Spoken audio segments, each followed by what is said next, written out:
capitalism or socialism? Maybe this has been the biggest debate of the last 100 years. Wars broke out, countries were divided, walls were built, empires collapsed. Yet the argument never ended, because it was never just about economics. It was about power. Who controls the money? Who makes the decisions? How should people live? For years we were told there were only two choices. Either there would be a free market and everyone would have opportunity, or the state would take control and everyone would be equal. It sounds clear and simple, but real life was never that simple. Because if we are honest, neither capitalism nor socialism work perfectly. Capitalism achieved something extraordinary. It made the world richer. Technology exploded, production increased, human life expectancy rose.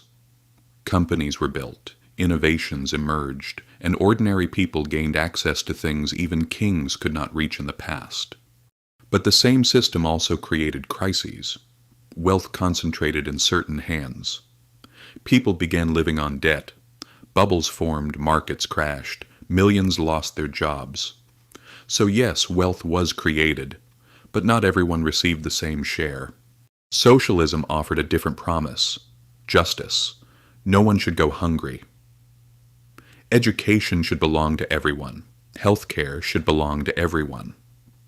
A small group of people should not own everything. This idea gave hope to millions of people, and to be honest, it still does. But in practice, things often turned out differently. The state grew larger, bureaucracy increased, inefficiency spread. As competition declined, innovation slowed down. In systems built to equalize power, power ended up concentrated in the hands of different people instead. Party officials, bureaucrats, privileged circles.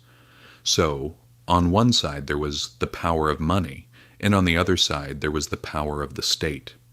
Throughout history, people escaped one only to be caught by the other. Then something interesting happened. The world's most successful countries did not choose one extreme or the other. They created a mix. Look at the Scandinavian countries today.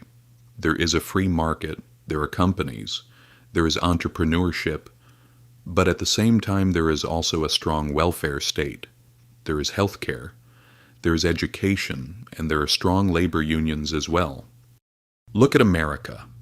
Giant technology companies, financial power, innovation, but also high healthcare costs, wealth inequality, and pressure on the middle class. Look at China.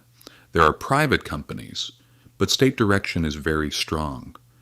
It grows like capitalism, but the system does not function like classic capitalism. So today there's no pure capitalism and no pure socialism in the world, because real life is more complex than ideologies. The real issue is not the name of the system. Can the system correct itself when it makes mistakes? Can it slow down power when it becomes too concentrated in one place? Can it protect workers while maintaining production? Can it create opportunity without crushing people? The winning system has usually not been the one with the best slogans, but the one that could adapt. Because economics is as much psychology as it is mathematics, human nature is part of the equation. There is ambition, there is fear, there is laziness, there is creativity. Any model that ignores these realities will eventually hit a wall. And now we are entering a new era. Artificial intelligence is coming. Populations are aging. The housing crisis is growing. Debt is piling up like a mountain.